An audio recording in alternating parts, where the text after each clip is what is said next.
This channel does not promote any violent, harmful or illegal activities. All content provided by this channel is meant for an educational purpose only. এটাকে নিয়ে ধর্মীয় issue তৈরি করতে চাই না, কিন্তু পুলিশের কাছে এক সপ্তাহ টাইম দিচ্ছি। ওই যে মূল হোতা ওকে খুঁজে বার করতে হবে। ও যে শ্মশানে গিয়ে লুকিয়ে থাকুক আর কবরস্থানে গিয়ে লুকিয়ে থাকুক, ওকে খুঁজে বার করতে হবে এবং সর্বোচ্চ শাস্তি দিতে হবে। শ্মশানে থাক আর কবরস্থানে থাক, অভিযুক্তদের 7 দিনের মধ্যে খুঁজে বার করে গ্রেপ্তার করতে হবে, দাবি আয়েশের প্রধান নওশাদ সিদ্দিকী। দুর্গাপুরের জামুয়া এলাকায় বৈধ গরু ব্যবসায়ীদের সঙ্গে একদল উগ্র সাম্প্রদায়িক দুষ্কৃতীরা যে বর্বরোচিত হামলা করেছে তার বিরুদ্ধে তীব্র ধিক্কার জানিয়েছেন আয়েশের প্রধান নওশাদ সিদ্দিকী এবং সাধারণ মানুষকে ঐক্যবদ্ধ হয়ে সোচ্চার হওয়ার আহ্বান জানিয়েছেন। তিনি বলেন, ধর্মীয় জিগির তুলে এই ঘৃণার পরিবেশ তৈরির অপচেষ্টা থেকে সমাজকে মুক্ত করতেই হবে। এই দায়িত্ব আমাদের এবং আমাদের সকলের। তিনি বলেন, আমি গ্রেপ্তারের দাবি করে দৃষ্টান্তমূলক দাবি করেছি। পুলিশের এডিজিকে চিঠি দিয়ে অবিলম্বে দুষ্কৃতীদের গ্রেপ্তার করে দৃষ্টান্তমূলক শাস্তি দিতে হবে, এই দাবি জানিয়েছি। আমি মুখ্যমন্ত্রী তথা রাজ্যের স্বরাষ্ট্রমন্ত্রীকে চিঠি দিয়ে এই দাবি করেছি। আইএসএফ প্রধান নওশাদ সিদ্দিকী আরও বলেন, prevention of communal and targeted ভায়োলেন্সের প্রস্তাবটি বিধানসভায় পেশ করে আইনে পরিণত করার আর্জি জানিয়েছি। নওশাদ সিদ্দিকী দুর্গাপুর জামা এলাকায় আক্রান্ত গরু ব্যবসায়ীর পরিবারের সঙ্গে দেখা করেন এবং তাদের পাশে থাকার আশ্বাস দেন। তিনি আবারও বলেন, আমি প্রশাসনকে 1 সপ্তাহ সময় দিলাম, অবিলম্বে তাদেরকে গ্রেপ্তার করতে হবে। আইএসএফ প্রধান নওশাদ সিদ্দিকী বলেন, আপনারা দেখেছেন গতদিনে এই ধরনের বর্বরোচিত হামলার প্রতিবাদ করে এসেছি। আমরা এখনও এই বর্বরোচিত হামলার প্রতিবাদ করছি, এর জন্যে আমরা লড়াই চালিয়ে যাব। আপনারা দেখছেন একটু খবর, সঙ্গে আমি বাবলু শেখ।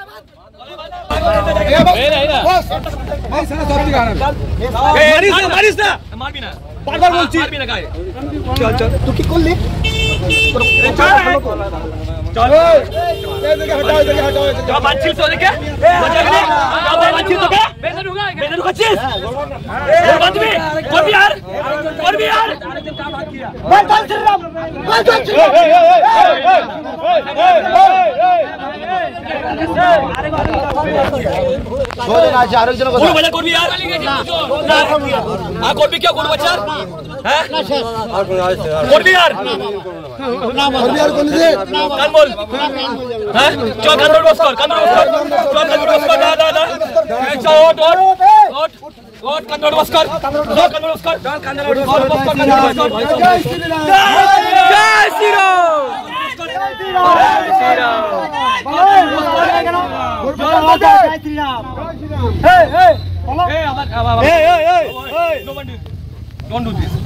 ধর্ম নিয়ে বলতে করবি না, পিছিয়ে করবি না, করবি না তো পুলিশকে ফোন কর।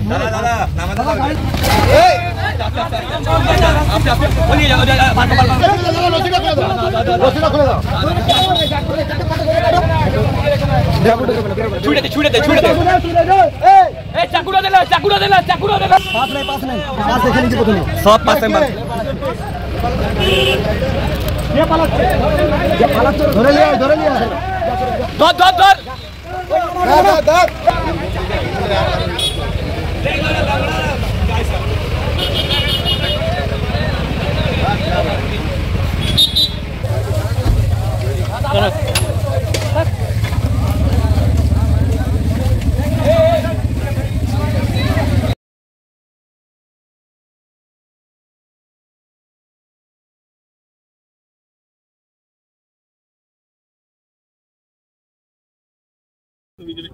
এটা তো বিজেপির চাল। বিজেপির চালে তুমি আমি পাল্টে দেবো কেন? হ্যাঁ, ঠিক আছে। সব ধর্মের সব হিন্দু মানুষকে সমর্থন করবে, জাতি ধর্ম নির্বিশেষে সবাই মিলে। এই অনেক ম্যাক্সিমাম হিন্দু মানুষের বিরোধিতা করছে। তাহলে আমরা ওই পরিজাত গাঙ্গুলির বিরুদ্ধে, অন্যায় করেছে তার বিরুদ্ধে আমরা, এটা মাথায় রাখো, ঠিক আছে? যতটা না মিডিয়ার মাধ্যমে শুনেছিলাম, এখন এসে আরো ভয়ঙ্কর শুনছি। 60,000 টাকা, বেশ কিছু মোবাইলও কেড়ে নিয়েছে, একটা তার চুরি করেছে। এসে শুনলাম ধর্মীয় বিদ্বেষমূলক অনেক কথাবার্তা বলেছে, ভিন্ন ধর্মীয় স্লোগান তুলে এদেরকে বলতে বাধ্য করিয়েছে। গাড়ির মধ্যে ঢুকে হাত পা বেঁধে ভরে দিয়ে এদের আগুন লাগিয়ে দেবো, প্রাণে মারবো হুমকি দিয়েছে, আক্রমণ চালিয়েছে। একটি ব্যক্তির মাথায় 8টি সেলাই হয়েছে, শারীরিক অত্যাচার করেছে, ধর্মীয় বিদ্বেষমূলক কথা বলেছে। এরা বারবার বলেছে এদের কাছে বৈধ কাগজ আছে, যে এরা বৈধভাবে পশুটা কিনে নিয়ে এসেছে একজন আবার চাষবাসের জন্য বলদ কিনে নিয়ে এসেছিল দুটি, বলার পরও এদের উপর আক্রমণ চালিয়েছে।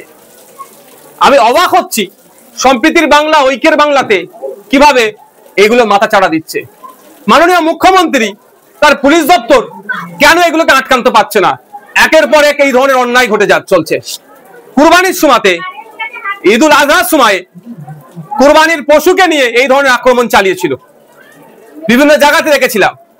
এটা দিনের পর দিন বেড়ে চলেছে।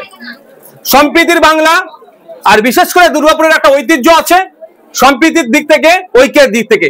সেই দুর্গাপুরের মতো শহরে এই ধরনের আক্রমণ মেনে নেওয়া যায় না। যেখানে আক্রান্ত হয়েছে, প্রায় 2 ঘন্টা ধরে আক্রমণ চালিয়েছে এদের উপরে, 2 ঘন্টা ধরে আক্রমণ চালিয়েছে। সেই সময় যেখানে আক্রমণ হচ্ছে, প্লেস অফ অকারেন্স থেকে কাছাকাছিতে থানা ছিল, থানার পুলিশ এসে উদ্ধার করেনি। ওই বিজেপির যুব নেতা কি গাঙ্গুলি, ওর নাম পারিজাত গাঙ্গুলি, ওর বিরুদ্ধে এবং আর ওর সাথে যে টিম ছিল তাদের বিরুদ্ধে অ্যাকশন নিক পুলিশ। আমরা এটাতে ধর্মীয় বিভেদের কোনো মতেই যাব না এবং এটাকে নিয়ে ধর্মীয় ইস্যু তৈরি করতে চাই না। কিন্তু পুলিশের কাছে 1 সপ্তাহ টাইম দিচ্ছি। ওই যে মূল হোতা, ওকে খুঁজে বার করতে হবে। ও যে শ্মশানে গিয়ে লুকিয়ে থাকুক আর কবরস্থানে গিয়ে লুকিয়ে থাকুক, ওকে খুঁজে বার করতে হবে এবং সর্বোচ্চ শাস্তি দিতে হবে। আমরা ভুলে যাচ্ছি না মেটিয়াপুর যে রামনগর থানার কথা, যে মূল হোতা এখনো তাকে কিন্তু গ্রেফতার করেছে বলে আমার জানা নাই। যে রাতের অন্ধকারে ওখানে তুলসী গাছ লাগিয়ে হিন্দু মুসলমানের ঐক্যকে বিনষ্ট করার চেষ্টা করেছিল, তার পরিবর্তে সংখ্যালঘু মুসলমানদের বাড়িতে গিয়ে রাতের অন্ধকারে দরজা ফরজা ভাঙচুর করেছে এই পুলিশ। সুতরাং নতুন করে এটা হতে দেব না, এগুলো বন্ধ করতে হবে।